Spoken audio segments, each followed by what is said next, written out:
আজকে হচ্ছে আমাদের নয়েল থিওরির ফরওয়ার্ড ফিডের জন্য নয়েল থিওরির যেই আ নয়েল এক্সট্রাকশন থিওরির যে ইকুয়েশন আমরা ডিরাইভ করব ওইটা দেখবো আরকি ফরওয়ার্ড ফিডের জন্য। গত ক্লাসে আমরা হচ্ছে দেখেছিলাম ব্যাকওয়ার্ড ফিডের জন্য। তো ব্যাকওয়ার্ড ফিড এবং ফরওয়ার্ড ফিড নিশ্চয়ই এই ২ টা আমাদের টার্ম এখন পরিষ্কার হয়ে গেছে যে ব্যাকওয়ার্ড ফিড মানে হচ্ছে নিপাররা ব্যাকওয়ার্ড পজিশনে আসার সময় যদি ফিড রোলার ফিড দেয় তাহলে সেটাকে বলবো হচ্ছে ব্যাকওয়ার্ড ফিড। আর নিপাররা ফরওয়ার্ড পজিশনে যাওয়ার সময় যদি ফিড রোলার ফিড দিতে থাকে তাহলে সেটাকে আমরা বলবো হচ্ছে ফরওয়ার্ড ফিড। আর আরেকটা টার্ম জানা দরকার সেটা হচ্ছে ডিটাচমেন্ট সেটিং কাকে বলে? নিপারের মোস্ট ফরওয়ার্ড পজিশন থেকে ডিটাচিং রোলারের পর্যন্ত যে দূরত্ব, নিপারের মোস্ট ফরওয়ার্ড পজিশন থেকে ডিটাচিং রোলারের যে দূরত্ব সেটাই হচ্ছে ডিটাচমেন্ট সেটিং ই এটা। আর এই তো। এই ২ টা দিয়ে হচ্ছে এই কয়েকটা ডেফিনিশন দিয়ে আমরা শুরু করতে পারি। তো ব্যাকওয়ার্ড ফিডের সাথে ব্যাকওয়ার্ড ফিডের ক্ষেত্রে যেরকম আমরা ডিটাচিং সিকোয়েন্স দিয়ে চিন্তা করতে শুরু করেছিলাম, আজকে আমরা শুরু করব হচ্ছে কম্বিং সিকোয়েন্স দিয়ে চিন্তা করতে শুরু করব। যে কম্বিং সিকোয়েন্স থেকে আগে চিন্তা করি, সেখানে কি হয়?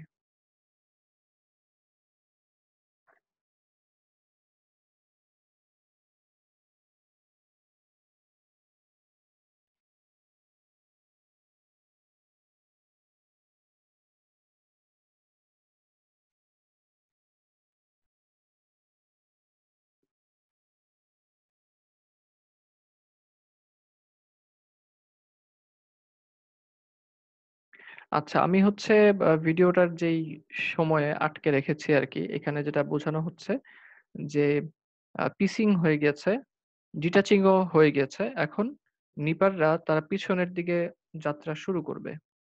তো নিপাররা যখন হচ্ছে পিছনের দিকে তারা যাত্রা শুরু করলো, তো তারা যখন যাত্রা শুরু করবে, তাহলে এক্ষেত্রে কিন্তু আ নিশ্চয়ই নিপাররা যখন মোস্ট ফরওয়ার্ড পজিশনে ছিল, তখন নিপার থেকে ডিটাচিং রোলারের মধ্যবর্তী দূরত্ব ছিল ই। তো যখন নিপাররা পিছনের দিকে আসতে শুরু করলো, তখন কিন্তু ঠিক ডিটাচিং রোলারের নিচ থেকেই ল্যাপটা হচ্ছে ছিঁড়ে গেল। তো নিপাররা এখন পিছনের দিকে আসতে শুরু করলো, ল্যাপটা কিন্তু ছিঁড়ে গেছে। তো এখন প্রশ্ন হচ্ছে নিপারের মুখে এই যে যেই পরিমাণ লেংথের ল্যাপ দেখা যাচ্ছে, এদের লেংথ কত? এটা একটু আমাকে বলো যে নিপারের মুখে যতটুকু ল্যাপ আছে এদের লেংথ কত? এই স্যার। জি, স্যার এদের লেংথ হচ্ছে ই এর সমান। তো এই ই পরিমাণ লেংথের ল্যাপ নিয়ে নিপাররা হচ্ছে পিছনের দিকে আসতে শুরু করবে। তো গত ক্লাসে কিন্তু আমরা কথা বলেছিলাম হচ্ছে ব্যাকওয়ার্ড ফিড নিয়ে। ব্যাকওয়ার্ড ফিড মানে হচ্ছে নিপাররা যখন ব্যাকওয়ার্ড পজিশনে আসে, তখন যদি ফিড রোলার ফিড দিয়ে দেয়, তখন সেটাকে আমরা বলেছিলাম হচ্ছে ব্যাকওয়ার্ড ফিড। তো আজকে কিন্তু হচ্ছে যেহেতু ফরওয়ার্ড ফিড নিয়ে কথা বলছি, তার মানে অবশ্যই নিপাররা পিছনের দিকে আসতে কোন ধরনের ফিড আমরা কিন্তু দেখব না। যেহেতু এটা ফরওয়ার্ড ফিড। এই আজকে আমরা ফরওয়ার্ড ফিড নিয়ে কথা বলছি। তো ফরওয়ার্ড ফিড সিস্টেমে ফিড হয় নিপাররা ফরওয়ার্ডে যাওয়ার সময়। ব্যাকওয়ার্ডে আসার সময় কিন্তু কোনো ফিড হবে না। তো কোনো ধরনের নতুন কোনো ফিড হওয়া ছাড়াই নিপাররা পিছনের দিকে আসলো এবং আস্তে তারা কম্বিং সেগমেন্টের কাছে এসে পৌঁছালো। তো যেহেতু আ এটা ফরওয়ার্ড ফিড এবং সেই কারণেই নিপাররা পিছনে আসার সময় কোনো ধরনের ফিড হয় নাই। তাহলে নিপারের মুখে আ এখন কতটুকু লেংথের ম্যাটেরিয়াল আছে যদি জিজ্ঞেস করি তাহলে উত্তরটা কিন্তু এখন হবে ই এর সমান। নতুন করে কিন্তু কোন ধরনের আ ফিড হয় নাই। কেন হয় নাই? গতদিন কিন্তু হয়েছিল। তোমরা যদি গতদিনের লেকচারটা মনে থেকে থাকে। গতদিন কিন্তু হয়েছিল কারণ সেটা ছিল ব্যাকওয়ার্ড ফিড। আজকে কিন্তু নতুন করে কোনো ফিড হবে না এখন। কারণ এটা হচ্ছে ফরওয়ার্ড ফিড। কাজেই নিপার্স ব্যাকওয়ার্ড এ আসার সময় আমরা কোন ধরনের কিন্তু ফিড পাবো না। তো কম্বিং সেগমেন্টের কাছে কিন্তু এখন ই লেংথের ম্যাটেরিয়ালই পৌঁছালো। তো এখন কম্বিং সেগমেন্ট যখন এই ই লেংথের ম্যাটেরিয়ালটাকে কম্ব করতে আরম্ভ করবে, এখন আমরা যদি হচ্ছে কোনো একটা ফাইবারকে যেহেতু এই ল্যাপের এখান থেকে এই নিপার থেকে এইটুক পর্যন্ত ল্যাপের দৈর্ঘ্য হচ্ছে ই। তো কোনো একটা ফাইবারকে যদি আমরা এভাবে আঁকি, তাহলে এই ফাইবারটা কি আ টিকে থাকবে নাকি নয়েল হয়ে যাবে বলো তো? ফাইল হয়ে যাবে। হ্যাঁ, নয়েল হয়ে যাবে। তো এই ফাইবারটাকে যদি আমরা আরেকটু লেংথ বড় করি তাহলেও কিন্তু এই ফাইবারটা নয়েল হয়ে যাচ্ছে। তো তাহলে বোঝা গেল যে কম্বিং সেগমেন্টে এসে যদি আমরা বলি কোনো একটা ফাইবারকে টিকে থাকতে হবে, সে নয়েলের হাত থেকে বাঁচতে চায়, তাহলে কিন্তু তার ন্যূনতম দৈর্ঘ্য যেটা সেটা লাগবে কি হচ্ছে হতে হবে? হ্যাঁ, ন্যূনতম দৈর্ঘ্য কিন্তু লাগবে হচ্ছে এই কথাটা কি বোঝা গেছে? জি স্যার। আচ্ছা। তো কারণ জি এর স্যার। চাইতে যদি বেশি হয় তাহলে তো সে আরো ভালো, আরো নিরাপদ থাকবে। কিন্তু টিকে থাকতে হলে ন্যূনতম তার দৈর্ঘ্য প্রয়োজন হচ্ছে এর সমান। তো এই কথাটা যদি আমরা বুঝি তাহলে এখন আমরা যেটা করব গত দিনের মতো আমরা হচ্ছে একটা স্টেপল ডায়াগ্রাম আঁকবো।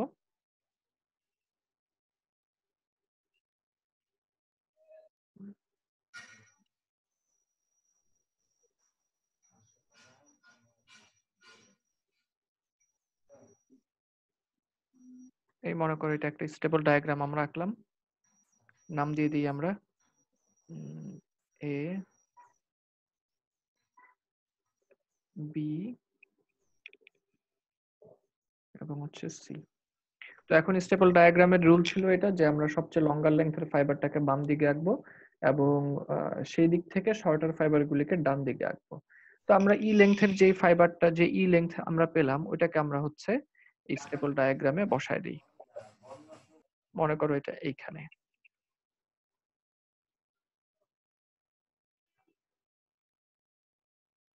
মনে করো এটা হচ্ছে আমাদের ই।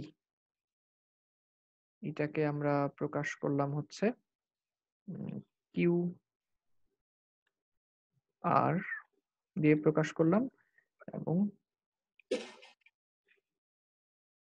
এই লেংথটা হচ্ছে সুতরাং কম্বিং সিকোয়েন্স থেকে আমরা যে আইডিয়াটা পেয়েছিলাম, যে লেংথটা পেয়েছিলাম, যে কম্বিং সিকোয়েন্সে যদি ফরওয়ার্ড ফিট পদ্ধতিতে কোনো একটা ফাইবারকে কম্বিং সিকোয়েন্সে সাস্টেইন করতে হয়, টিকে থাকতে হয়, তার ন্যূনতম লেংথ লাগবে কিন্তু হচ্ছে এর সমান। এর চাইতে বেশি হলে ভালো, এর চাইতে কম হলে সে বাদ পড়ে যাবে। এইটুকু তথ্য আমরা হচ্ছে স্টেবল ডায়াগ্রামে এঁকে রাখলাম। আচ্ছা, এরপরে আমরা আবারও ভিডিওতে চলে আসি। তো এটা তো হচ্ছে কম্বিং সিকোয়েন্সের মধ্যে টিকে থাকতে হলে ন্যূনতম লেংথ লাগবে আমরা এখন কম্বিং সিকোয়েন্স থেকে পিছনে যাই। অর্থাৎ নিপাররা ব্যাকওয়ার্ডে যাচ্ছে। ব্যাকওয়ার্ডে কিন্তু আসলে আসেই এই জন্য, ব্যাকওয়ার্ডে এসে সে কম্বিং সিকোয়েন্সের আওতার মধ্যে চলে আসে। তো যখন আস্তে, আস্তে একদম হচ্ছে পিছনে চলে আসতে থাকে, এটা কি জিনিস এটা আজকে আলোচনা করব না, পরে আলোচনা করব। হ্যাঁ, এই হচ্ছে তারা মোস্ট ব্যাকওয়ার্ড পজিশনে নিপাররা চলে আসলো। কম্বিং ও কিন্তু হয়ে গেছে। তো এখন হচ্ছে নিপাররা মোস্ট ব্যাকওয়ার্ড পজিশন থেকে আবারও পুনরায় ফরওয়ার্ড পজিশনে যেতে শুরু করবে। ফরওয়ার্ড পজিশনে যেতে শুরু করবে বলতে আমি বোঝাচ্ছি সে আবারও ডিটাচিং রোলারের দিকে কিন্তু এগিয়ে যাবে। এবং এই মোস্ট ব্যাকওয়ার্ড পজিশন থেকে ডিটাচিং রোলারে যাওয়াটাকেই কিন্তু আমরা বলি যে নিপারের ফরওয়ার্ড হচ্ছে মুভমেন্ট। তো যেহেতু আজকে আমরা ফরওয়ার্ড ফিড নিয়ে কথা বলছি, তার মানে ফিড রোলার কখন ফিড দিবে? তার মানে ফিড রোলার কিন্তু এই ফরওয়ার্ড মুভমেন্টে যেতেই হচ্ছে ফিড রোলার কিন্তু ফিড দিয়ে দিবে। ঠিক আছে? ফরওয়ার্ড পজিশনে যেতেই কিন্তু ফিড রোলার ফিড দিয়ে দিবে। তাহলে আমরা দেখি এই যে ফরওয়ার্ড পজিশনে যাওয়া শুরু করলো এবং তোমরা দেখো ফিড রোলার কিন্তু সামনের দিকে হচ্ছে ফিড দিয়ে দিচ্ছে। ফিড রোলার এই কিছু পরিমাণ ঘুরে ল্যাবটাকে কিন্তু সামনের দিকে এগিয়ে দিল। আমি আবারও দেখাই। আহ, এই পিছনে আসলো এবং সামনে যেতে যে ল্যাব কিন্তু কিছু পরিমাণ সামনে এগিয়ে আসলো। তো ল্যাব যখন কিছু পরিমাণ সামনে এগিয়ে আসলো, তো আমরা ধরে নিচ্ছি এই এগিয়ে আসার পরিমাণটা হচ্ছে এস। এগিয়ে আসার পরিমাণটা হচ্ছে এস, যে ফিড রোলার কতটুকু ফিড দিল? ফিড রোলার হচ্ছে এস পরিমাণ ম্যাটেরিয়ালকে ফিড দিল। তো ফিড দেওয়ার পরে কি হচ্ছে, নিপাররা কিন্তু এখনো সামনে যাচ্ছে। তো সামনে যেতে তাকে তার মধ্যে এস পরিমাণ ফিড দেয়া হলো। স্যার আমার একটা কোশ্চেন ছিল স্যার। একটু পরে আমি প্রশ্ন করার সময় দিব। তো নিপাররা যখন সামনের দিকে এগিয়ে যাচ্ছে, তো নিপাররা সামনের দিকে এগিয়ে যাওয়ার পরে এই পিসিং হয়ে ডিটাচিং হয়ে যাচ্ছে। এখন আমরা তাকে হচ্ছে আটকে দিলাম। তো এখন যে পজিশনটা হচ্ছে আমরা দেখতে পাচ্ছি, তো এটা হচ্ছে নিপারের মোস্ট ফরওয়ার্ড পজিশন। এটা হচ্ছে নিপারের মোস্ট ফরওয়ার্ড পজিশন। তো নিপারের মোস্ট ফরওয়ার্ড পজিশন থেকে আমরা হচ্ছে এখন আমরা যদি চিন্তা করি এটা হচ্ছে ডিটেচিং রোলারের নিপিং পয়েন্ট আর নিপারের মোস্ট ফরওয়ার্ড পজিশন হচ্ছে এইটুকু। তার মানে এখন আমরা এই দূরত্বটাকে ই বলতে পারি। যেহেতু এটা হচ্ছে নিপারের মোস্ট ফরওয়ার্ড পজিশন এবং এটা হচ্ছে ডিটাচিং রোলারের নিপ পয়েন্ট। এখন এই দূরত্বটাকে আমরা বলবো হচ্ছে ই।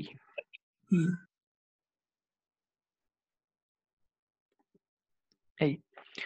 এখন একটু খেয়াল করে শুনতে হবে। আমি এখন একটা কথা বলি, সেটা হচ্ছে এই যে আমরা এখন যেই পজিশনটাকে দেখতে পাচ্ছি, অর্থাৎ এখন নিপার এবং ডিটাচিং রোলারের মধ্যবর্তী স্থানে যেইটুকু ম্যাটেরিয়াল দেখতে পাচ্ছি আমরা, আমি কিন্তু একটু মনে করে দিতে চাই, সেটা হচ্ছে এই যে এইটুকু ম্যাটেরিয়াল আমরা পেলাম, যে নিপাররা মোস্ট ফরওয়ার্ড পজিশনে এসে তারপরে যে পিসিং এবং ডিটাচিং হলো, ফিড কিন্তু হয়ে গিয়েছে এই মোস্ট ফরওয়ার্ড পজিশনে আসার আগেই। আমার এই কথাটা কি বোঝা গেল কিনা? নিপাররা এখন যে মোস্ট ফরওয়ার্ড পজিশনে আছে, এই পজিশনে কিন্তু আসার আগেই ফিড হয়ে গেছে। অর্থাৎ ওই যে আমি বলেছিলাম এস পরিমাণ ফিড হলো, এস পরিমাণ ফিড হওয়ার পরে কিন্তু এই ল্যাবটা এখানে এসে তোমার পিসিং হলো এবং ডিটাচিং হয়ে গেল। ঠিক আছে? তার মানে এখন আমি যদি বলি যে এই যে আমরা ই দৈর্ঘ্যটা পাচ্ছি, এই ই দৈর্ঘ্যটা পেয়েছি কিন্তু এস পরিমাণ ম্যাটেরিয়ালকে ফিড দেয়ার পরে। এস পরিমাণ ম্যাটেরিয়ালকে ফিড দিলাম, ল্যাবটা এস পরিমাণ সামনে এগিয়ে গেল। এরপরে কিন্তু ডিটাচিং রোলারের সাথে তার পিসিং হলো, ডিটাচিং হয়ে গেল। সুতরাং আমি এখন যেই কথাটা বলতে চাই সেটা হচ্ছে, এখন আমি যদি বলি এই ই এর মধ্যেই এস লুকানো আছে। আসলে এই ই এর মধ্যেই এস লুকানো আছে। আমার এই কথাটা কি বোঝা গেল নাকি মাথার উপর দিয়ে গেল একটু বলো তো? বুঝা গেছে স্যার। আচ্ছা, এখন হচ্ছে প্রশ্ন করো। এই কথাটাকে আরেকটু চিন্তা করার চেষ্টা স্যার করো যে আমার কথাটা হচ্ছে স্যার, হ্যাঁ, প্রথমেই হচ্ছে আমি বললাম যে স্যার ই পরিমাণ হচ্ছে আমার মানে রয়ে গেছে প্রথম একদম, তখন আবার হুম, এই হুম। জায়গাতে আবার এসটা আসলো কিভাবে স্যার? এস পরিমাণটা আসলো কিভাবে? হ্যাঁ, ই পরিমাণ যে রয়ে গেছে আমি কিন্তু এখনো অস্বীকার করি নাই। এখনো কিন্তু ই পরিমাণই আছে। তাহলে এর মধ্যে আবার এসটা আসলো কিভাবে? হ্যাঁ, কারণ হচ্ছে এটা এই গত সাইকেল। এই ইটা ছিল হচ্ছে আগের সাইকেলের। যখন আমরা বললাম যে ই পরিমাণ ম্যাটেরিয়াল নিয়ে পিছনে ফেরা শুরু করলো। সেটা যে ই ছিল এই ব্যাপারে কি তোমার মধ্যে সন্দেহ আছে কিনা? আগে না ওইটা স্যার, বলো। হ্যাঁ। এটা ওই ব্যাপারে সন্দেহ নাই। হ্যাঁ, ঠিক আছে। তাহলে আমরা আস্তে, আস্তে আগাচ্ছি। তো এখন ১ম এ আমরা বলেছি যে ই পরিমাণ ম্যাটেরিয়াল নিয়ে সে পিছনে আসলো। ওটাকে কেন ই বলেছিলাম? কারণ সেটা ছিল হচ্ছে নিপাট থেকে শুরু করে ডিটাচিং রোলারের দূরত্ব ছিল। তাই তো? সেটা ছিল হচ্ছে ই। আচ্ছা, তো ওটা শেষ। তো ওই ই পরিমাণ ম্যাটেরিয়াল নিয়ে সে পিছনের দিকে আসছে। তো এসে ব্যাকওয়ার্ড পজিশনে আসলো। ব্যাকওয়ার্ড পজিশন থেকে যখন ফরওয়ার্ড পজিশনে আসতে শুরু করলো, ঠিক আছে? ফরওয়ার্ড পজিশনে যখন আসতে শুরু করলো তখন কিন্তু আগে এস পরিমাণ ম্যাটেরিয়াল সামনের দিকে এগিয়ে নেয়া হলো। আমরা কিন্তু নতুন একটা সাইকেল শুরু হচ্ছে। তো নতুন করে এস পরিমাণ ম্যাটেরিয়াল হচ্ছে আমরা ফিড রোলার এস পরিমাণ ম্যাটেরিয়ালকে ফিড দিয়ে দিল এবং এস পরিমাণ ম্যাটেরিয়াল ফিড দেওয়ার পরে হচ্ছে নিপাররা এই ম্যাটেরিয়ালটাকে ডিটাচিং রোলার পর্যন্ত নিয়ে আসলো। তো অবশ্যই কিন্তু হচ্ছে এখন আমরা যে ইটা পাচ্ছি, এখনো কিন্তু মোস্ট ফরওয়ার্ড পজিশনে আসার পরে নিপার থেকে ডিটাচিং রোলারের যে দূরত্বটা, এটুকুকে আমরা কি বলবো? এটাকেও কিন্তু অবশ্যই ই বলবো। এবং এস এর মধ্যে লুকানো কেন বললাম? কারণ হচ্ছে আগে ফিড হয়েছে। ই এর ই যে দূরত্বটা আমরা বেছে নিচ্ছি মোস্ট ফরওয়ার্ড পজিশনে, আগে কিন্তু এস পরিমাণ ম্যাটেরিয়াল ফিড হয়েছে। ফিড হয়ে যাওয়ার পরে মোস্ট ফরওয়ার্ড পজিশনে গিয়েছে। তখন আমরা সেটাকে ই বলছি। এখন কথা হচ্ছে তাহলে এই বাড়তি ম্যাটেরিয়ালটা যে যোগ হলো সে গেল কোথায়? বাড়তি ম্যাটেরিয়ালটুকু কোথায় গেল? সেটা হচ্ছে ডিটাচিং রোলার কিছু পরিমাণ ম্যাটেরিয়ালকে টেনে সামনে নিয়ে গেছে। তুমি কি মানে আ এখনো মনে হয় বুঝতে পারো নাই? তোমার স্যার আমি মধ্যে ব্যাপারটা এবার বুঝতে পারছি স্যার। হ্যাঁ, কারণ মানে কিছু হচ্ছে আমার জি বলো। প্রথমে হচ্ছে ব্যাকওয়ার্ড ফিটে যখন গেছিল তখন তো ই ছিল। জি, জি, এরপর যখন আবার ফরওয়ার্ডে আসলো তখন ই এর সাথে এস পরিমাণ যোগ হয়ে সামনের দিকে ফরওয়ার্ড হয়েছে স্যার। জি। ব্যাপারটা কি এরকম স্যার? হ্যাঁ, হ্যাঁ। এবং সামনের দিকে এসে যখন মোস্ট ফরওয়ার্ড পজিশনে আসলো এটাকে কিন্তু আমি ই বলতে বাধ্য। এই যে নিপারের সাথে ডিটাচিং রোলারের মধ্যবর্তী যে দূরত্বটা এটাকেও কিন্তু এখন আমি ই বলতে বাধ্য। কেন? কারণ হচ্ছে এটা নিপারের থেকে মোস্ট ফরওয়ার্ড পজিশন। এখন তোমার কাছে মনে হতে পারে স্যার আগে যে ই ছিল নতুন করে তো এস যোগ হলো তাহলে তো ম্যাটেরিয়ালটা বেড়ে যাওয়ার কথা। এটাকে কেন আমি ই বলছি? হ্যাঁ, এখানে বাড়বে না। কারণ কি? কারণ ওই আগের যেই ইটা ছিল সেটা কিছু অংশ তো ডিটাচিং হয়ে সামনের দিকে চলে গেছে। ডিটাচিং রোলারের ফরওয়ার্ড মুভমেন্ট হয়ে সামনের দিকে চলে গেছে। বোঝাতে পারছি কি? এবং যখন কিছু স্যার পরিমাণ ম্যাটেরিয়ালকে সামনে নিয়ে যাওয়া হলো, এরপরেই এরপরেই আমি মোস্ট ফরওয়ার্ড পজিশনটাকে আটকে দিলাম। যে এখন এই নিপারের থেকে ডিটাচিং রোলারের দূরত্ব হচ্ছে ই। আর এস কেন এটার মধ্যে লুকিয়ে আছে? এই কথাটা আমি কেন বললাম? কারণ হচ্ছে ফিড হওয়ার পরেই না হচ্ছে মোস্ট ফরওয়ার্ড পজিশনে আসলো। ঠিক আছে? ফিড হওয়া এস পরিমাণ ফিড হওয়ার পরেই না নিপাররা হচ্ছে মোস্ট ফরওয়ার্ড পজিশনে চলে আসলো। এখন নতুন করে স্যার আমরা আরেকটা ই দৈর্ঘ্য পাচ্ছি। হ্যাঁ, বলো। স্যার তার মানে কি স্যার, যে পরিমাণ মানে এস পরিমাণ যে ফিড হয়েছে এই পরিমাণই আবার রোলারের ভিতর দিয়ে চলে গেল? ডিটাচিং রোলারের আবার বলো। স্যার যে পরিমাণ ফিড হয়েছে হ্যাঁ, হ্যাঁ। অতটুকু পরিমাণ কি স্যার আবার চলে গেল ওই ডিটাচিং রোলারে? জি। হ্যাঁ, জি। কারণ হচ্ছে ডিটাচিং যতটুক পরিমাণ আমরা হচ্ছে কি বলে যেটুক পরিমাণ হচ্ছে আমরা ফিড দিচ্ছি, না ঠিক সেই পরিমাণে আমরা যদি ফিড ৫ মিলিমিটার করে হচ্ছে দিতে থাকি, তাহলে ডিটাচিং রোলার ওই পরিমাণ সামনে এগিয়ে নিয়ে যাবে প্রত্যেকবার, প্রত্যেক নিপিং সাইকেলে। জি স্যার, বুঝতে পারছি। হ্যাঁ? এখন এরকম যদি হয় যে আমি এক সাইকেলে ফিড দিচ্ছি ৫ মিলিমিটার, কিন্তু হচ্ছে ডিটাচিং রোলার টেনে নিয়ে যাচ্ছে ১০ মিলিমিটার, তাহলে তো মুশকিল। তাহলে তো কিছুক্ষণ পরে হচ্ছে মানে ম্যাটেরিয়াল থাকবে না আর হাতে। ল্যাপই এক থাকবে না। হ্যাঁ, ল্যাপই স্যার থাকবে না। কারণ একবার নিপিং সাইকেলে কিন্তু কাজটা হচ্ছে তোমার একবার নিপিং সাইকেলে কিন্তু সবই একবার করে হয়। একবার ফিড হচ্ছে, তারপর হচ্ছে একবার ডিটাচিং হচ্ছে, একবার কম্বিং হচ্ছে, সবই কিন্তু একবার করে হয়। স্যার ডিটাচিং রোলারের মুভমেন্টটা কখন হবে? ডিটাচিং রোলারের হ্যাঁ, বলো। ব্যাকওয়ার্ডে যাইতে নিপাররা যখন ব্যাকওয়ার্ডে যাইতেছিল তখন তখন ডিটাচিং রোলার মুভমেন্ট দিয়ে এটাকে সামনে নিয়ে যাবে, নাকি যখন নতুন করে আবার যখন নিপাররা ফরওয়ার্ড পজিশনে আসলো এস ফিড সহকারে তখন ডিটাচিং রোলার টেনে নিয়ে যাবে? আচ্ছা, ২ ক্ষেত্রেই আসলে ডিটাচিং রোলারে মুভমেন্ট পাওয়া যায়। কারণ হচ্ছে ডিটাচিং রোলার কিন্তু একবার ব্যাকওয়ার্ড মুভমেন্ট করে, আরেকবার হচ্ছে ফরওয়ার্ড মুভমেন্ট করে। তো নিপাররা যখন পিছনের দিকে আসতে থাকে তখন ওই যে একটা ওয়েব রিটার্ন হচ্ছে একটা সিকোয়েন্স ছিল, মনে আছে? তো ওয়েব রিটার্ন তখন হবে, অর্থাৎ ব্যাকওয়ার্ড পজিশন। আচ্ছা, এর চেয়ে আমরা বরঞ্চ দেখেই ফেলি কথা বলার চাইতে। দেখো ব্যাকওয়ার্ড পজিশন, দাঁড়াও। ওয়েব তোমার কি প্রশ্ন ওয়েব রিটার্ন নিয়ে, নাকি হচ্ছে ডিটাচিং রোলারের ফরওয়ার্ড মুভমেন্ট নিয়ে, নাকি দুইটাই? স্যার, আমার আমার প্রশ্নটা হয়েছে যে এসটা আমরা ঠিক কোন মুহূর্তে আমাদের কাছ থেকে এসটা চলে গেল? এস যেটা আমরা ফিট দিলাম সেই হুম, এসটা হুম। ঠিক আমাদের কাছ থেকে চলে গেছে আচ্ছা, ডিটাচিং রোলারের মধ্য জি, দিয়ে। জি। হ্যাঁ, এই যে। অর্থাৎ আগে যাদেরকে আমরা ফিড দিয়ে কম করে ফেলেছিলাম, এই যে এখান থেকে।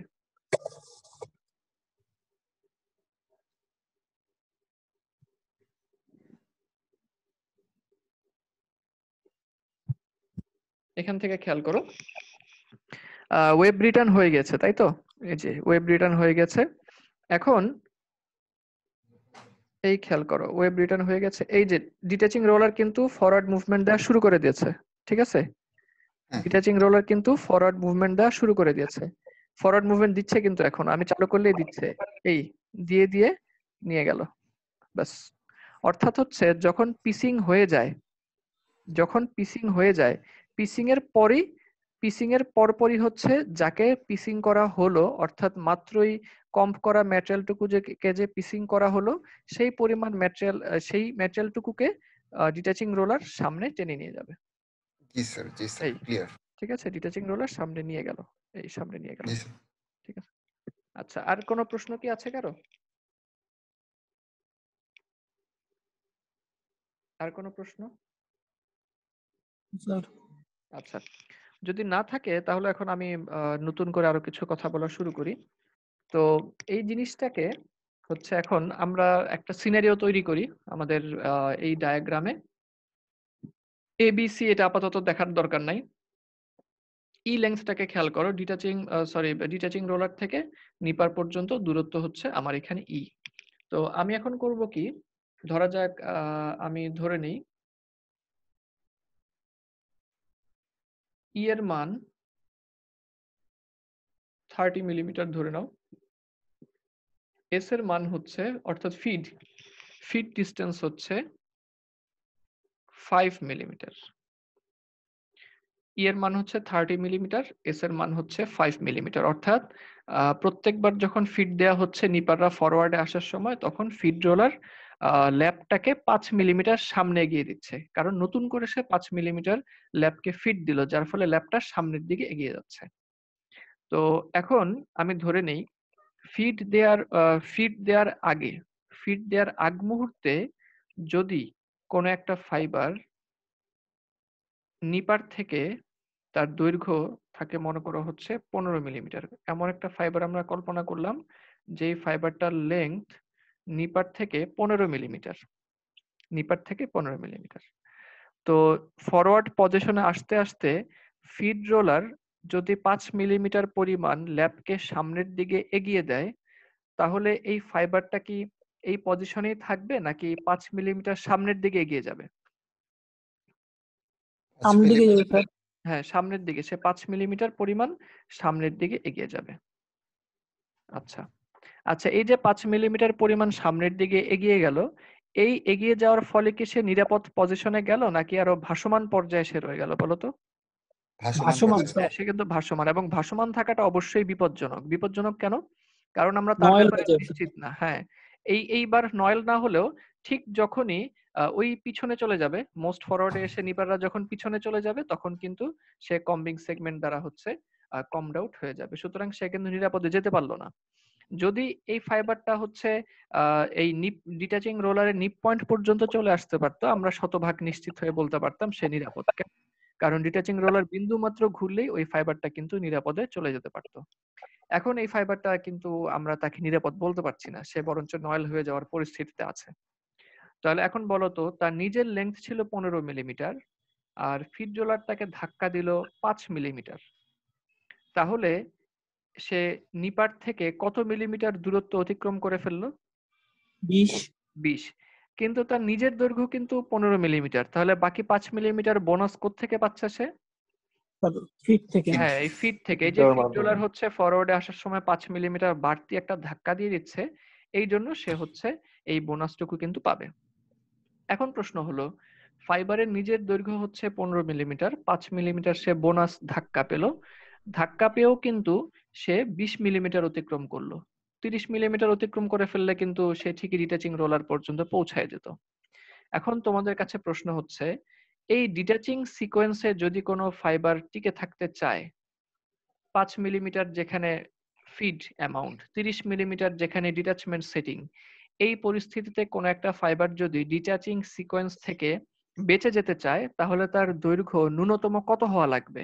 25 স্যার। 25। হ্যাঁ, 25 30 কিন্তু না, হ্যাঁ 25 হ্যাঁ 25। আচ্ছা, 25 মিলিমিটার 25 কেন?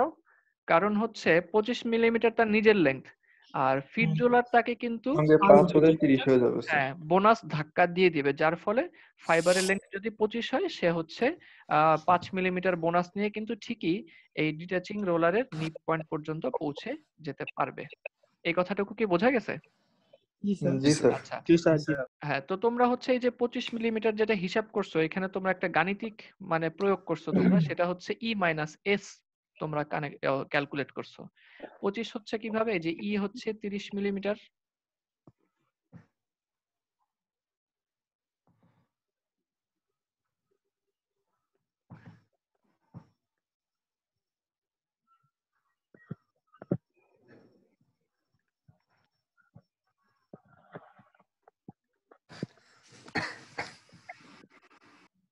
আচ্ছা কি মুশকিল।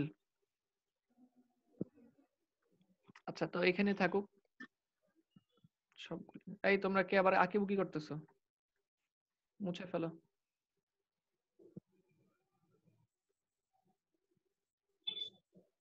মুছে ফেলো, মুছে ফেলো। আচ্ছা দাঁড়াও, তোমারে হ্যাঁ, এই দাগটা কার একটু মুছে ফেলো তো। উপরে দেখো এই যে ইরেজার আছে, কিংবা এই যে ক্লিয়ার ড্রয়িং দিয়ে দিতে পারো।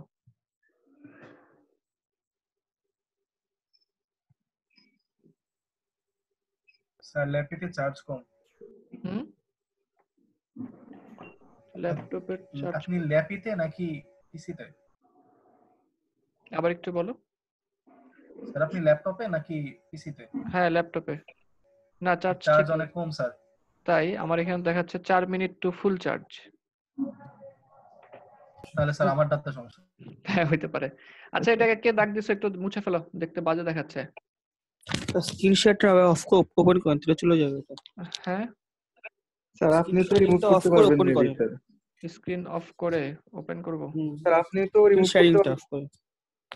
না, আমি রিমুভ করতে পারি না। আমি হচ্ছে ডিসেবল করতে পারি, কিন্তু এখন ডিসেবল করলে আবার সে মুছতেও পারবে না। স্যার এটা কি দেখা যায় না কে আপনার এই আঁকাঝুঁকি করতেছে স্যার? হয়তো বা দেখা যাবে, দেখতে হবে, দাঁড়াও। Show names of annotators. হ্যাঁ, দেখা যাবে, কিন্তু হচ্ছে এখন থেকে দেখা যাবে। স্ক্রিনশট অফ করে আবার ওপেন করেন, তাহলে স্যার ঠিক হয়ে যাবে। আচ্ছা, ঠিক আছে, দেখতেছি। Stop share.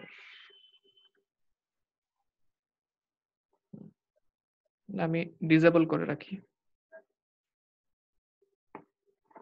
আচ্ছা, তো আমরা যেখানে ছিলাম, যে তো ই এর মান ছিল হচ্ছে 30 মিলিমিটার এবং এস এর মান ছিল হচ্ছে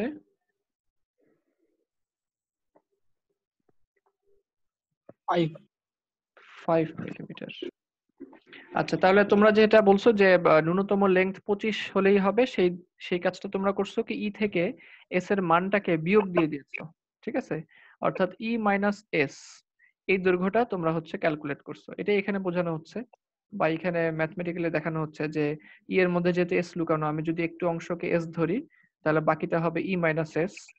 অর্থাৎ কোন একটা ফাইবারের লেংথ যদি ই মাইনাস এস এর সমান হয়, যদি এটা হয় 25, তাহলে ওই এস পরিমাণ যদি তাকে সামনের দিকে ধাক্কা দেওয়া হয়, তাহলে সে দেখা যাবে এই 30 মিলিমিটার কিন্তু সে পথ পাড়ি দিতে পারবে।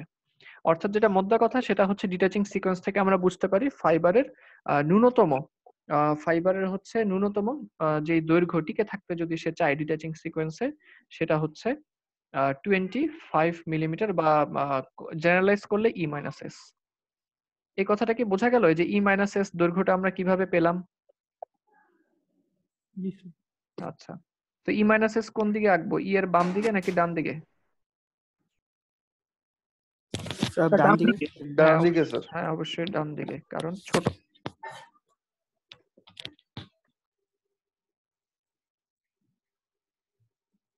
এই ই মাইনাস এস, তো এটাকে আমরা স্বীকৃতি দিয়ে দিই ই মাইনাস এস, আর এটা হচ্ছে এম এন, ই মাইনাস এস হয়ে গেল। তো এখনো ঠিক আগের মতোই কনফিউশন তৈরি হয়ে গেল, দুইটা পরস্পর বিরোধী বক্তব্য। ই মাইনাস এস লিমিট ধরলে হচ্ছে এম এন এর বড় যারা তারা টিকে যাচ্ছে, এম এন এর ছোট যারা বাদ পড়ে যাচ্ছে। আর কম্বিং সিকোয়েন্স থেকে পাওয়া ই কে যদি লিমিট ধরি, তাহলে কি আর এর বড় হলে তারা টিকে যাবে, কিউ আর এর ছোট হলে বাদ পড়ে যাবে। দুই ক্ষেত্রেই এম এন বি এইটুকু এলাকার মধ্যে যারা তারা কিন্তু বাদ পড়ে যাচ্ছে। আর দুই ক্ষেত্রেই এ কিউ আর সি এদের মধ্যে যে সমস্ত ফাইবার তারা টিকে যাচ্ছে। কনফিউশন কিউ এম এন আর, এইটুকু নিয়ে কনফিউশন। আবারও এখানে আগের মতো চার্লস জেকব ভদ্রলোক তিনি হচ্ছে ই এবং ই মাইনাস এস এর এভারেজ একটা হচ্ছে তিনি জায়গা খুঁজে বের করলেন। কিভাবে খুঁজে বের করেছিলেন বা লেন্থটা কিভাবে বের করলাম, এটা গত ক্লাসে দেখিয়ে দিয়েছিলাম, সহজ জিনিস। কাজেই মনে হয় তোমাদের নিশ্চয়ই মনে আছে, মনে না থাকলে আমাকে মনে করিয়ে দিও, তাহলে আমি আবার বলবো। এবং নতুন লেন্থটা হচ্ছিল, আরেকবার দিবেন স্যার, মনে করি একটু। হ্যাঁ অবশ্যই, ই মাইনাস এস বাই 2। আচ্ছা, এটা ছিল এরকম। আমরা হচ্ছে এন থেকে আমরা হচ্ছে এই এম কিউ এর সমান্তরালে একটা রেখা আঁকবো। এন থেকে এম কিউ এর সমান্তরাল একটা রেখা আঁকলাম, ঠিক আছে। আচ্ছা, তো এম এন এর দৈর্ঘ্য, তো যদি এটার দৈর্ঘ্য যদি হয় তোমার এই ই মাইনাস এস, তাহলে এটাও কি, তাহলে পুরোটা, হ্যাঁ পুরোটা হচ্ছে তাহলে ই মাইনাস এস। তো তাহলে এস কতটুকু দাঁড়াচ্ছে, এস কিন্তু দাঁড়াচ্ছে হচ্ছে এইটুকু, কারণ পুরাটা হচ্ছে ই, পুরাটা ই, আর এতটুকু হচ্ছে ই মাইনাস এস। তাহলে এই পয়েন্ট থেকে আর পর্যন্ত এইটুকু কি হবে, এস হবে। বুঝতে পারছো কি? কারণ E minus S plus S মিলাইলে কি হয়, যোগ করলে কি হয় বলো তো? ই। হ্যাঁ, ই। তার মানে পুরাটা হচ্ছে ই, আর এই নতুন পয়েন্ট থেকে কিউ পর্যন্ত হচ্ছে ই মাইনাস এস, তাহলে নতুন পয়েন্ট থেকে আর পর্যন্ত কি হবে, এস হবে। বোঝা গেছে? জি স্যার। হ্যাঁ, তো হচ্ছে এখন আমি কি করব, তো এই এস তো পুরাটা এই যে আর থেকে এটুক পর্যন্ত এস, তাহলে এস এর অর্ধেক নিব, অর্থাৎ এস বাই টু, এস এর হাফ এইটুক। ব্যাস এই বরাবর একটা দাগ টানলেই আমরা হচ্ছে এই এস বাই টু এই পয়েন্ট থেকে আমরা যেখানে হাফ হয় ওইটুক পর্যন্ত নিলেই হচ্ছে আমরা পেয়ে যাব। কিছু বুঝো নাই মনে হয়, আমি আবার দেখাই। এই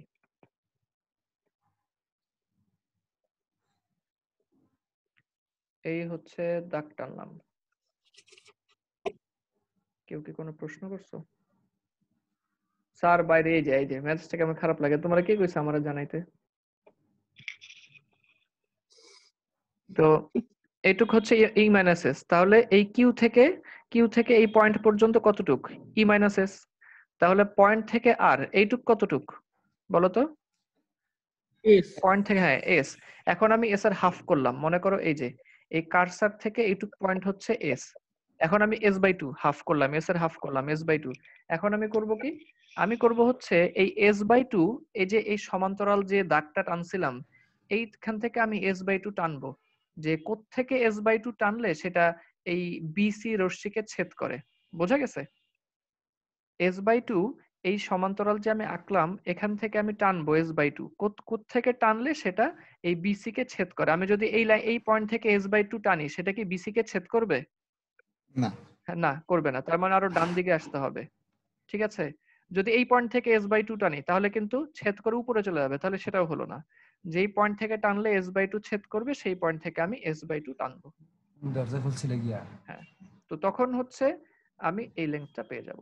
এই এস বাই টু টানলাম, এই হচ্ছে মনে করি এখান থেকে টানলে এস বাই টু হয়, তো এস বাই টু টানলাম, আর বাকিটা তো ছিলই আগের, তখন সেটা হয়ে যাবে হচ্ছে আমার এইটা। এখন তোমার কাছে তাহলে একটা অঙ্ক করো।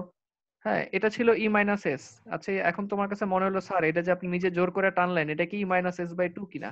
তুমি তাহলে একটা অঙ্ক করো, E minus S plus S by two কত হয়? E minus S plus S by two, তুমি ক্যালকুলেট ই করে প্লাস দেখো। S two by E two. Minus S না না, two E E minus, minus S হ্যাঁ E E minus plus S S by by two, two. E minus S by two না, plus হবে না তো। ও এই যে আমি তোমার, মাইনাস কারণ ই মাইনাস মাইনাস তো minus E minus S plus S by two, E minus S তাহলে by E two. Minus S by হ্যাঁ টু। হ্যাঁ E minus S by two, তাহলে এটা হবে E minus S by two. ঠিক আছে, তাহলে এটা হলো E minus S by two, এটাকে আমরা ও এবং পি দিয়ে দিলাম। আচ্ছা, আমাদের বইতে হচ্ছে এই যে এন বরাবর যে লম্বা দাগটা, এই দাগটা টানা হয় না, তোমাদেরও টানার প্রয়োজন নেই। তোমরা বুঝলেই চলবে যে আমরা ই মাইনাস এস বাই টু কিংবা ই প্লাস এস বাই টু কিভাবে পেয়েছিলাম, এটা তোমরা বুঝলেই চলবে, তোমাদেরও পরীক্ষা দেওয়ার প্রয়োজন নাই। তাহলে এখন ওপি যখন আমরা পেয়ে গেলাম, এবার তো পুরান কথা যে ওপি যেহেতু আমাদের এভারেজ, তাই আমরা ধরে নিচ্ছি যে ওপি এর ডান দিকে তারা যেহেতু শর্টার হাফ তারা বাদ পড়বে, আর ওপি এর বাম দিকে যারা তারা যেহেতু লঙ্গার হাফ তারা টিকে যাবে। তাহলে আমার এই ওপি এর ডান দিকে যারা তারা হচ্ছে নয়েল, সেটা আমি ধরে নিলাম। সেটা আমরা হচ্ছে এই ডিসিশনে এসে পৌঁছালাম যে এদের ডান দিকে যারা তারা হচ্ছে নয়েল। এখন আমি একটা উইকিট নিয়মের অঙ্ক করে ফেলি আগের দিনের মতো। ঠিক আছে, তো এখন আমার ওই নয়েল যারা বাদ পড়বে যারা টিকবে সবাই মিলে টোটাল ফাইবার কতগুলি, টোটাল ফাইবারের এরিয়া কতটুকু বলো তো? Total 25 ABC. হ্যাঁ, টোটাল ফাইবারের এরিয়া এবিসি। হচ্ছে এবিসি, তার মানে টোটাল ফাইবারের এরিয়া যদি এবিসি হয়ে থাকে তাহলে টোটাল এবিসির মধ্যে নয়েল কতটুকু? নয়েল হচ্ছে ও বিপি। হ্যাঁ, ও বিপি হচ্ছে আমাদের নয়েল, অর্থাৎ টোটাল ফাইবার এরিয়া যদি এবিসি হয় এদের মধ্যে নয়েল হচ্ছে ওবিপি। আচ্ছা, টোটাল যদি 1 হয় তাহলে নয়েল কতটুকু হবে? OPB divided by ABC. হ্যাঁ, O BP divided by A B C.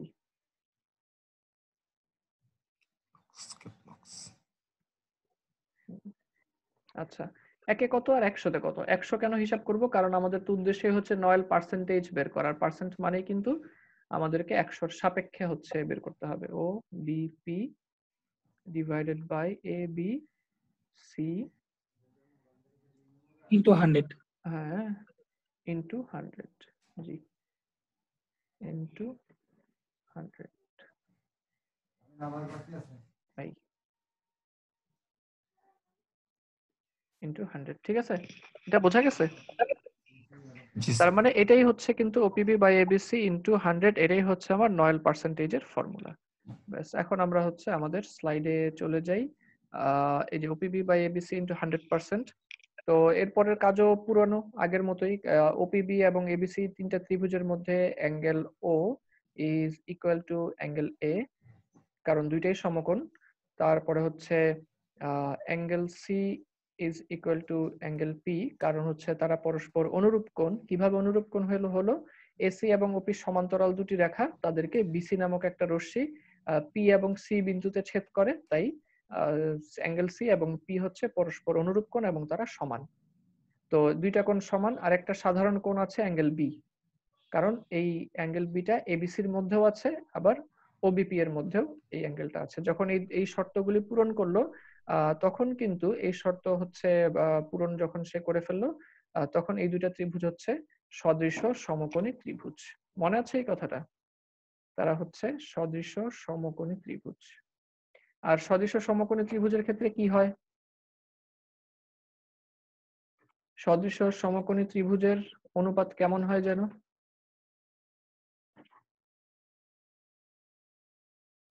দুটি পরস্পর সদৃশ সমকোণ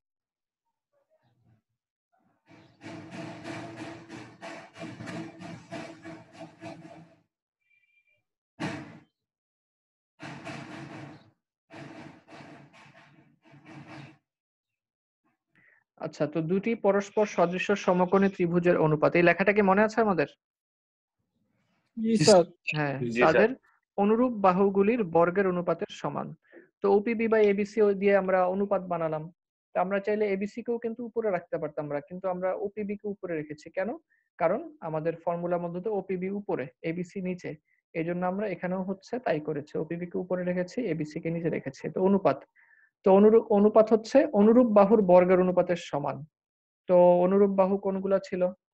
অনুরূপ বাহু ছিল হচ্ছে ওপি এর অনুরূপ বাহু হচ্ছে এসি, ওবি এর অনুরূপ বাহু হচ্ছে এবি, এবং বিপি এর অনুরূপ বাহু হচ্ছে বিসি। তাহলে এগুলির বর্গের অনুপাত সমান। এই যে OP square by AC square, OB square by AB square, BP square by BC square.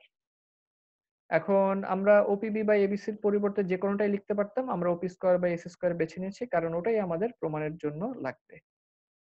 তো এই যে OP square by AC square. OP মানে কি? ওপি মানে হচ্ছে ই মাইনাস এস বাই 2, আর এসি হচ্ছে লংগেস্ট ফাইবারের লেংথ, সেটা হয়ে গেল এম। তাহলেই আমাদের ফর্মুলাটা ডিরাইভ হয়ে গেল E minus S by 2 whole square by M square into 100%। তো এখন পার্থক্যটা দেখি, পার্থক্য কোথায় কোথায় আসলে হলো। সবচেয়ে বড় পার্থক্যর জায়গা প্রথমে আমরা দেখি কি বুঝলাম। আচ্ছা, তো ই এর মান যেটা আমরা দেখতে পাচ্ছি, ই এর আগে কিন্তু প্লাস চিহ্ন, এবং ই আছে কিন্তু ভগ্নাংশের উপরে, অর্থাৎ এখানে কিন্তু তারা লব, তাই না? ই হচ্ছে এখানে লবে আছে। আর আমরা বলেছিলাম লবের মান যত বাড়াবো ভগ্নাংশের মান কি হয়, তত বাড়ে নাকি কমে? বাড়ে স্যার। তত বাড়ে কিন্তু, স্যার। হ্যাঁ, তত কিন্তু বেড়ে যায়। তাহলে ডিটাচমেন্ট সেটিং এর মান বাড়ালে নয়েল কি হবে? বাড়বে। হ্যাঁ, অবশ্যই বাড়বে।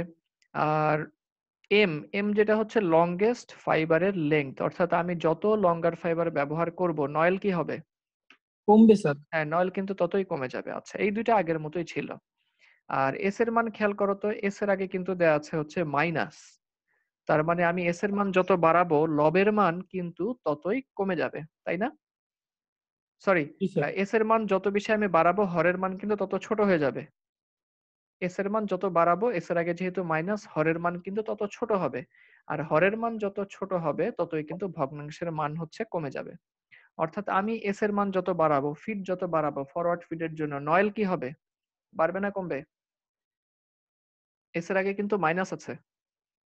কমবে স্যার। হ্যাঁ, কমবে। তার মানে ফিট যত বেশি আমি বাড়াবো ততই কিন্তু নয়েলের পরিমাণ হচ্ছে কমে যাবে। আচ্ছা, নয়েলের পরিমাণ যদি কমে যায় তাহলে প্রোডাকশন কি হবে বলতো? বেড়ে যাবে। হ্যাঁ, বেড়ে যাবে প্রোডাকশন স্যার। বাড়বে, কারণ আমি আগের চাইতে শর্ট ফাইবার কম ফেলে দিচ্ছি। তো শর্ট ফাইবার কম ফেলে দিলে মানে কি? শর্ট ফাইবার আমি আমার কাছে রেখে দিচ্ছি, তাহলে প্রোডাকশন অবশ্যই বাড়বে। কিন্তু এই যে শর্ট ফাইবার আমি আমার কাছে রেখে দিচ্ছি, কোয়ালিটি কি হবে বলতো? খারাপ হবে। হ্যাঁ, খারাপ হবে কোয়ালিটি স্যার। কিন্তু খারাপ হতে থাকবে, ব্যাস এটাই আসল কথা। এখন এই জিনিসটা তো আমরা লব আর হর দিয়ে চিন্তা করে বুঝলাম, এটা কিন্তু আমরা ডায়াগ্রাম থেকে চিন্তা করলে বুঝে যাব। যেমন এই যে আমরা ধরলাম এস এর মান হচ্ছে 5 আর ই এর মান হচ্ছে 30। এই সেটিং এ চললে তোমরা কি বলেছিলে, ফাইবারকে টিকে থাকতে হলে ন্যূনতম দৈর্ঘ্য কত লাগবে? এই সেটিং এ চললে 25 মিলিমিটার লাগবে। এখন আমি যদি বলি যে এই সেটিং এ কি 23 মিলিমিটার লেংথের ফাইবার কি অ্যালাউ হবে নাকি নয়েল হিসেবে বাদ পড়ে যাবে? হ্যাঁ, বাদ পড়ে যাবে। কে বলেছে অ্যালাউ হবে? কেন অ্যালাউ হবে? টিকে থাকতে তো ন্যূনতম 25 দরকার। ফাইবারের দৈর্ঘ্য 23, এস ধাক্কা দিল 5, 28 হলো, তাহলে কি ডিটাচিং রোলার পর্যন্ত পৌঁছাইতে পারলো? হ্যাঁ, পারলো না কিন্তু। যার এখানে শব্দ হচ্ছে সে নিজেই মিউট করে রেখো। হ্যাঁ, তুমি তো জানো যে কার এখানে শব্দ হচ্ছে। তো যে কেউ যদি টের পাও যে আমার এখানে শব্দ হচ্ছে তাহলে মিউট করে রাখবে। আচ্ছা, বাকিরা আনমিউট করে প্রশ্নের উত্তর দিও। তো হচ্ছে 23 কিন্তু টিকতে পারবে না। আচ্ছা, আরেকটা বলি, যেই ফাইবারের লেন্থ 24 মিলিমিটার, এই 24 মিলিমিটারের ফাইবারটা কি টিকবে এই সেটিং এ, ইআরএস এর এই সেটিং এ? হ্যাঁ, সেও কিন্তু বাদ পড়ে যাবে। আচ্ছা, এখন আমি এস এর মান বাড়াই, ওই যে কথাটা বলছিলাম এস এর মান বাড়ালে নয়েল কমবে। এখন আমি এস এর মান বাড়াই, 5 না, আমি এখন এস এর মান দিয়ে দেই হচ্ছে 7 মিলিমিটার। তাহলে ফাইবারে টিকে থাকতে হলে কত দৈর্ঘ্য দরকার এখন? এস এর মান কত? হ্যাঁ, এখন কি 23 মিলিমিটার লেংথের ফাইবারটা টিকবে? জি স্যার। হ্যাঁ, এখন কিন্তু টিকবে। 24 কি টিকবে? জি স্যার। হ্যাঁ, 24ও কিন্তু টিকবে। তার মানে হচ্ছে 5 মিলিমিটার সেটিং এ 23 আর 24 কে কিন্তু আমরা নয়েলে পাঠিয়ে দিচ্ছিলাম। যখনই আমরা এস এর মান বাড়ায় দিলাম, 7 করলাম, এখন কিন্তু এই দুইজন আমার ঘরের লোক, তাই না? 23 আর 24 মিলিমিটার এদেরকে কিন্তু আমি নিয়ে নিচ্ছি। আচ্ছা, তাদেরকে যে নিয়ে নিচ্ছি এতে করে আমার প্রোডাকশন বেড়ে যাচ্ছে, কারণ নয়েল কমে যাচ্ছে।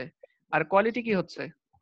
খারাপ হচ্ছে। হ্যাঁ, কারণ আমি 23 মিলিমিটার 24 মিলিমিটার লেংথের শর্টার ফাইবারকে আমার মধ্যে অ্যালাউ করতেছি, স্লাইভারের মধ্যে অ্যালাউ করতেছি, তাহলে অবশ্যই কিন্তু কোয়ালিটি কমে যাবে, তাই না? কথা কি বোঝা গেছে? জি স্যার, হ্যাঁ, বোঝা গেছে। হ্যাঁ, ব্যাস এটাই হচ্ছে আমাদের ফরওয়ার্ড ফিডের সাথে ব্যাকওয়ার্ড ফিডের পার্থক্য। তার মানে ব্যাকওয়ার্ড ফিডে কিন্তু হচ্ছে লেংথ ছিল ই এবং ই প্লাস এস, ই মাইনাস এস কিন্তু কোনো মিনিমাম লেংথ ছিল না, এটা কিন্তু আমরা ফরওয়ার্ড ফিডে পেয়ে যাচ্ছি। ঠিক আছে, তার মানে ব্যাকওয়ার্ড ফিডে আমি এস যত বেশি বাড়াই, এই যে এখানে খেয়াল করো, এই যে টিভি দেখতেছো মিউট করে রাখো, তো এটা তো কমন সেন্সের বিষয়, যার রুমে টিভি চলতেছে মিউট করে রাখো।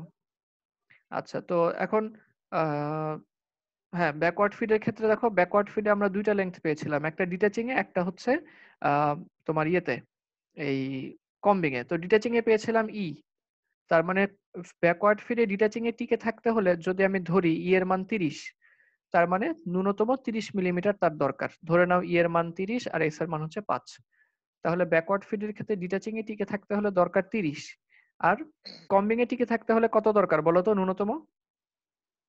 এই পরিমাণই স্যার 30ই। না না না, ব্যাকওয়ার্ডে এই যে ই প্লাস এস, ব্যাকওয়ার্ডে তো পিছনে আসতে, হ্যাঁ, তাহলে 30 আর 5 যোগ করলে কত হয়? 35। ব্যাস, তার মানে কিন্তু এখানে বেশি লাগতেছে, বেশি লেংথের ম্যাটেরিয়াল লাগতেছে, অর্থাৎ 28 29 সব কিন্তু বাদ, 27 28 29 সব কিন্তু বাদ পড়ে যাচ্ছে ব্যাকওয়ার্ড ফিডের ক্ষেত্রে। আর ই এর মান 30, এস এর মান 5, সেম সেটিং এ আমি যদি ফরওয়ার্ড ফিডে আসি, তাহলে কম্বিং এ টিকে থাকতে আমার লাগে হচ্ছে 30, কিন্তু ডিটাচিং বলতেছে না 25 হলেই সে টিকে যাবে। এখন কিন্তু আমি অনেক ফাইবারকে আমি অ্যালাউ করতেছি আমার মধ্যে, এর কারণ কি? কারণ এই যে ই মাইনাস এস একটা মিনিমাম লেংথ কিন্তু চলে আসছে, অর্থাৎ ফরওয়ার্ড ফিডে আমি প্রচুর পরিমাণ শর্ট ফাইবারকে কিন্তু আমার মধ্যে অ্যালাউ করি, এবং এস এর মান যত বাড়াই ততই কিন্তু আমার মধ্যে শর্ট ফাইবারের পরিমাণ বেড়ে যাচ্ছে। কিন্তু ব্যাকওয়ার্ড ফিডে কি তাই? দেখো তো, ই প্লাস এস হইলে হয় 35, তুমি এস এর মান বাড়ায় দাও, এস এর মান মনে করো 5 এর জায়গায় 7 করলা, তাহলে ই প্লাস এস কত হবে? 37। হ্যাঁ, 37। তার মানে কিন্তু আমি আরো বেশি স্ট্রিক্ট হয়ে গেলাম যে না, 37 এর কম হইলে সে বাদ পড়ে যাচ্ছে। বোঝা গেছে কি? সুতরাং এই যে ব্যাকওয়ার্ডে কথাটা বলছিলাম, এস এর মান বাড়াইলে নয়েল বাড়ে, কেন বাড়ে সেটা বোঝা গেল? কারণ ই প্লাস এস এর মান বেড়ে যাচ্ছে, টিকে থাকার জন্য ফাইবারের লেংথ বেশি লাগতেছে, সুতরাং এস এর মান বাড়ালে ব্যাকওয়ার্ড ফিডে কিন্তু নয়েল বাড়ে। আর ফরওয়ার্ড ফিডে কিন্তু এস এর মান বাড়ালে নয়েল কমে। কেন? কারণ এস এর মান বাড়ানো মানে হচ্ছে ধাক্কার পরিমাণ বাড়ায় দেওয়া। বেশি ধাক্কা দিবে ফাইবারকে, তাহলে ফাইবারের লেন্থ কম হলেও সে ঠিকই ডিটাচিং রোলার পর্যন্ত পৌঁছায় যেতে পারবে। আমার বলা মোটামুটি শেষ, তোমরা প্রশ্ন করো। স্যার তাহলে স্যার ব্যাকওয়ার্ড আর ফরওয়ার্ডের মধ্যে পার্থক্য স্যার এটা যে ব্যাকওয়ার্ডে মানে ডিচার্জিং সেটিংসে এসে আমার ফিডটা পায়, আর ফরওয়ার্ডে সেটা আগেই পেয়ে যায়। হ্যাঁ অবশ্যই, এটা তো একটা অবশ্যই আছে। ওটা তো ফরওয়ার্ড ফিড আর ব্যাকওয়ার্ড ফিডের সময় সেই অনুযায়ী এটা একটা পার্থক্য অবশ্যই তৈরি হয়, কিন্তু অ্যাপ্লিকেশনের পার্থক্য আসলে কি? অ্যাপ্লিকেশনের পার্থক্য হচ্ছে এই যে যেটা বললাম, ব্যাকওয়ার্ড ফিডে হচ্ছে ফিডের পরিমাণ বাড়ালে আমার নয়েল বেড়ে যাবে, কোয়ালিটি ভালো হবে, প্রোডাকশন কমে যাবে। আর ফরওয়ার্ড ফিডের অ্যাপ্লিকেশনের পার্থক্য কি? এখানে ফরওয়ার্ড ফিডে যদি আমি ফিডের ডিসটেন্স যত বাড়াবো আমার হচ্ছে নয়েলের পরিমাণ তত কমবে, প্রোডাকশন বাড়বে, কিন্তু কোয়ালিটি ফল ডাউন করবে। এটা হচ্ছে মূল অ্যাপ্লিকেশনের পার্থক্য আর কি। বোঝা গেছে এটা? ঠিক আছে। আচ্ছা, এবং এই লাইনটা দেখো তো বোঝা গেছে কিনা? ফরওয়ার্ড ফিড ব্রেকেটে high production, backward feed high quality. এই লাইনটা আসলে ওইখান থেকেই আসছে। ঠিক আছে, আমার বলা শেষ। তোমাদের কারো প্রশ্ন থাকলে প্রশ্ন করো।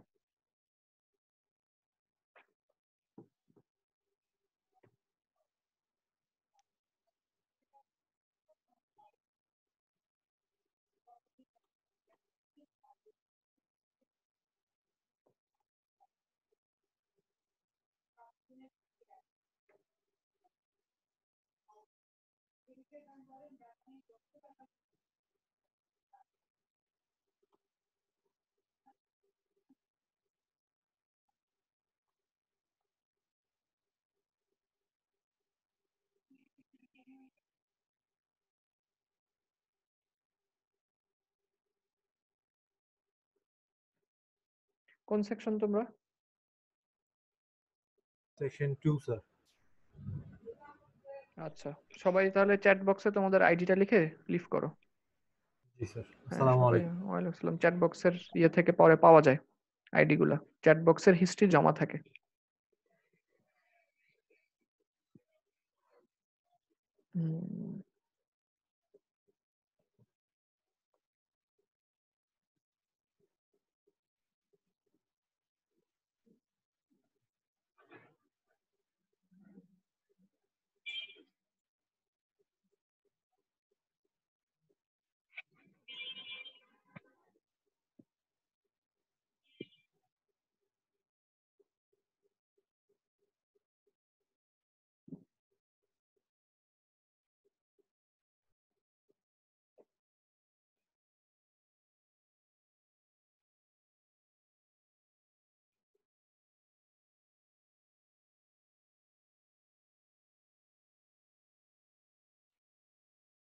আইডি লেখা শেষ হয়ে গেলে তোমরা লিভ করতে পারো।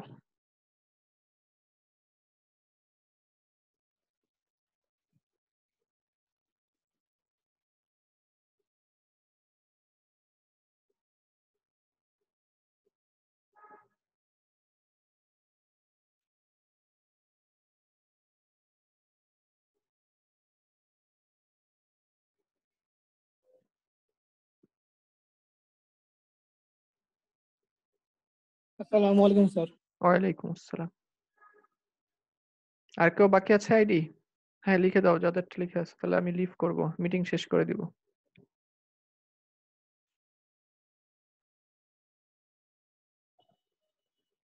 স্যার আসসালামু আলাইকুম। ওয়ালাইকুম আসসালাম।